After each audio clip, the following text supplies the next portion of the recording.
lo vamos a colocar. Nosotros vamos a hacer un análisis a la inversa. Bien, tenemos esto. Y habíamos mencionado entonces que lo que necesitamos calcular aquí es la corriente que va a circular por este punto. Para poder calcular, en este caso, la corriente, el voltaje está directamente relacionado con la resistencia y la corriente. Bien, entonces ya conocemos el voltaje, conocemos el valor de la resistencia, porque aquí la tenemos, lo único que desconocemos es la corriente. Entonces la corriente va a ser el producto del voltaje sobre la resistencia. El voltaje son 5 voltios, el valor de la resistencia son 990.05 ohms. Cuando ustedes realizaron precisamente esta división, ¿cuánto me dio? 5.05 milis. ¿O cuánto? ¿Me dan el resultado rápido? Ya lo tienen en las notas, nada más de menos. Sí, da 5.05 miliamperes. Sería 5.05 miliamperes, es lo que me dio. ¿Sí? Entonces ya tengo el valor de la corriente de salida, y esta sería la corriente o la corriente de salida o la corriente de la carga, ¿sí? De cualquiera de estas formas. Bueno, una vez que ya tenemos esto, nos vamos a regresar nuevamente al circuito que teníamos previamente.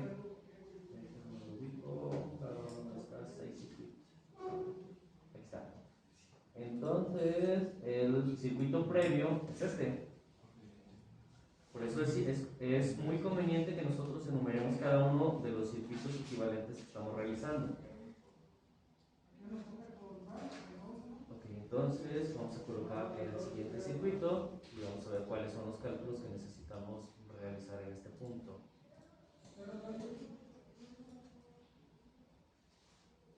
Ok, para este circuito tenemos que hacer un análisis de cómo están las corrientes. Perfecto, entonces vamos a hacerle un zoom aquí.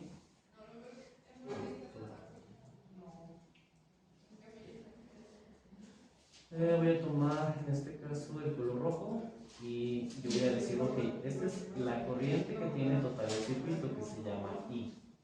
En este punto, en este nodo, se divide la corriente. Aquí sería una corriente I1, no sé si así la tenemos, y aquí tendríamos una corriente I2. ¿Así está? En el diagrama, revísenlo, si no para poder colocar el mismo símbolo de las corrientes, si no, este es el valor de las corrientes, ¿sí? Entonces hay una ecuación muy sencillita que es la ley de corrientes de Kirchhoff, que me indica que en un nodo, que es el que yo tengo aquí, tenemos la siguiente organización de las corrientes.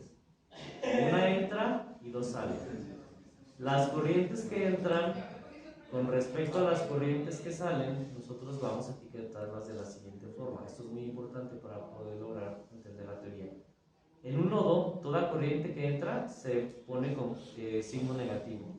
Toda corriente que sale de un nodo se coloca con signo negativo. Entonces, lo que nos quiere decir que existe, por lo tanto, una ecuación que nos va a ayudar a describir lo siguiente. La ley de corrientes de Kirchhoff dice que todas las corrientes, ¿sí?, que están en un nodo o que entran y salen de un nodo son igual a cero. Quiere decir que existe esta ecuación. Por lo tanto, de esta ecuación yo puedo despejar que la corriente que entra, que es la positiva, es igual a la suma de las corrientes que salen del nodo. Es decir, I1 más I2. Esto se conoce como ley de corrientes de Kirchhoff, ¿sí?, que dice que la sumatoria de todas las corrientes en un nodo es igual a cero, que es lo que tenemos aquí. Bien.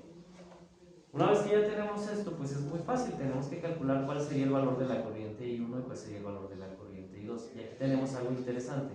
Estas dos resistencias que nosotros tenemos en este momento, que no recuerdo qué valores, ¿me dicen cuál es el número de la resistencia?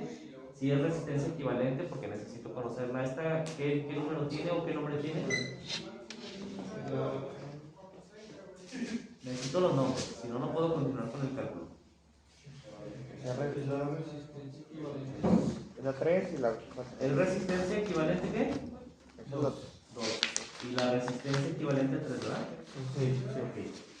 Muy bien, entonces tengo estos valores de las resistencias. Ahora, lo que quiero saber es cuál es la corriente que va a circular. Aquí está muy sencillo. Tengo una fuente de alimentación y ustedes pueden apreciar que esa fuente de alimentación tiene los mismos puntos de conexión. Aquí tengo un punto A y aquí tengo en este caso un